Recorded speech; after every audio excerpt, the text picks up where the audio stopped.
Përshëndetje të gjithë, fillimisht ju falenderoj për krajen që ma keni dhënë dhe ju mirëkuptoj për shqetësimet të cilat i keni marrë edhe ju, por dua t'ju dërgoj një mesazh se kjo është kaluese dhe është një vendim paradoksal para se gjithash i një qeverie e cila po e sheh fundin e saj. Pra ajo që është shqetësuese është se Ministri i Punëve të Brendshme pas ka deklaruar se kur e ka marrë këtë vendim i Gjori, vjen shumë keq se s'dija keni pa figurën e tij së fundmi, ajo vazhdon të ecë si një kufom pa shpirt. Kështu. Çka po ndodh me atë njeri? Se çka po ndodh mund të jetë edhe kjo, se vendimin kur e ka marrë pas ka qenë prezent edhe njësia antiterror.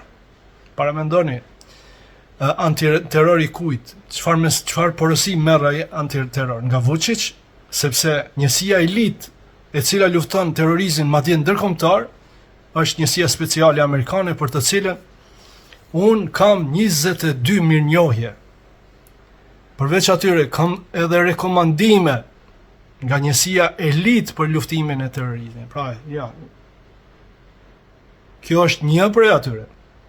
Para mendoni, nuk e gjeni një shqiptar të dytë i cili i ka 22 mirënjohje nga ushtria e NATO-s.